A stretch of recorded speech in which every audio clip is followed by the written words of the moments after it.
England के सामने Lord's में जब टीम इंडिया की 22 रनों से हार हुई तो सारे इंडियन फैंस का दिल जो था वो टूट गया, क्योंकि हम बहुत करीब थे। लेकिन इतने करीब होने के बावजूद हम इतने दूर थे कि दुख, दर्द, पीड़ा, तकलीफ सब हमें महसूस हो रहा है। अभी भी 24 घंटे बाद भी इंडियन क्रिकेट फैंस जो हैं इस बात को डाइजेस्ट नहीं कर पा रहे कि हम हारे कैसे, इतनी बुरी हार कैसे हो सकती है और क्यों हारे। ये मैच तो हमारे कंट्रोल में था।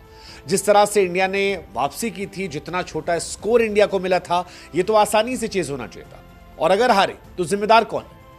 वेल, हार वैसे तो पूरी टीम की हार होती है, लेकिन फिर भी खराब परफॉर्मेंस में अगर आपको 5 नगीने खोजने होंगे तो हमारे हिसाब से 5 नगीनों में से सबसे पहला नगीना मैं जायसवाल साहब को लूंगा। जायसवाल साहब को इसलिए लूंगा क्योंकि इस टेस्ट मैच को उन्होंने बहुत ही कैजुअली खेला। He is a very good player, he is one of my favourite player, लेकिन इस टेस्ट मैच में वो जोफ्रा आर्चर के सामने बहुत बेबस कमजोर नजर आए। जोफ्रा आर्चर की उन्होंने बहुत सारी गेंदें खेली। पहली इनिंग में 13 गेंद पर 8 रन और दूसरी इनिंग में 7 गेंद पर 0, और दोनों बार वो एक तरीके से आउट हुए। जायसवाल वो खिलाड़ी हैं जो रुकते हैं तो मैच जल्दी खत्म हो सकता था, उनसे एक्सपेक्टेशन थी, बट ही एक्चुअली डिसअपॉइंटेड। और लो स्कोरिंग मैच में टॉप ऑर्डर अगर 50-60 रन बना दे तो इंडिया के लिए मैच इजी हुआ था, लेकिन जायसवाल साहब की उस खराब बल्लेबाजी के चलते ये मामला गड़बड़ हुआ। दूसरे गुनहगार कप्तान शुभमन गिल। कप्तान शुभमन गिल इसलिए कह रहा हूं क्योंकि सच है इस सीरीज में हाईएस्ट रन गेटर हैं, लेकिन ये टेस्ट मैच बदला तब जब गिल को गुस्सा आया था, जब गिल जैक क्रॉली के पास गए और कहा you have balls and all, वो सारी कहानियां आई।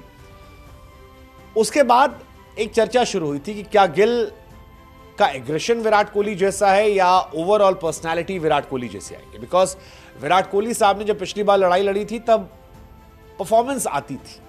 बहुत सारे मैचेस है जहां वो अकेले टीम को एंड तक ले जाते थे, खेलते थे, जिता कर लाते थे, वो जरूरत थी।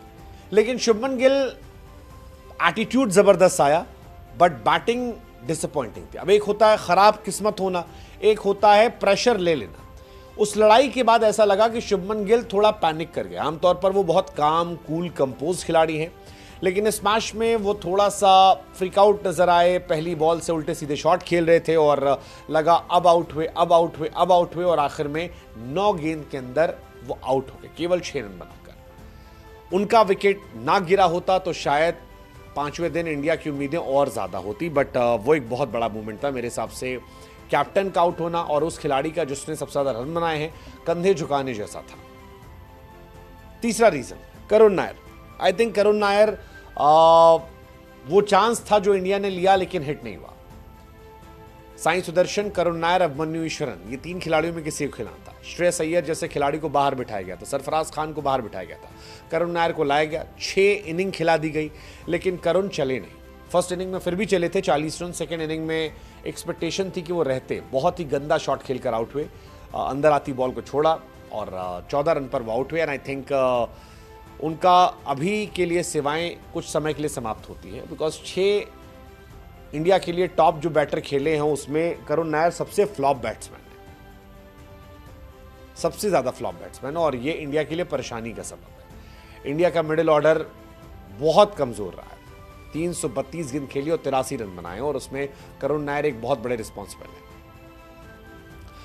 अगला रीजन वॉशिंगटन सुंदर और रेड्डी का खराब होना। वॉशिंगटन 4 बॉल 0 रन और रेड्डी 53 गेंद 13 रन। आई थिंक ये भी एक बहुत बड़ा रीजन था इंडिया के हारने का। आपके पास 2 ऑलराउंडर थे, 3 ऑलराउंडर थे, इनमें से 2 से आप एक्सपेक्टेशन कर सकते थे, बट दोनों बहुत खराब खेले। बैटिंग में बॉलिंग की बहुत अच्छी की सुंदर ने, बट रेड्डी से हमें बैट्समैन के तौर पर एक्सपेक्टेशन ज़्यादा थी और वो नहीं डिलीवर कर पाए। ऑस्ट्रेलिया में किया था, यहां पर वो लगातार फ्लॉप हो रहा है, आईपीएल में लगातार फ्लॉप हो रहा है। 5वां और अंतिम रीजन कह सकते हो यार कि खराब किस्मत भी, क्योंकि बुमराह ने जो शॉट मारा वो छक्का चौका जा सकता था। 54 बॉल खेल चुके थे, जरूरत नहीं थी, बट शॉर्ट पिच थी, पार जा सकती थी, बट नहीं गई, आउट हो गए। सेम कहानी सिराज की भी है। 30 बॉल खेल चुके थे, बॉल डक की थी, पीछे से बॉल गई, स्टंप पे लग गई, आउट हो गए। आई थिंक वो बहुत डिसअपॉइंटिंग था, मतलब नहीं होना चाहिए था। एक रीजन ये भी आया कि इंडिया ने एक्स्ट्रा 25 दिए थे, 22 रन से हम हार गए, तो किस्मत जो है वो बहुत खराब थी। एंड आई थिंक ये 5 रीजन मेरे हिसाब से इंडिया के हारने के।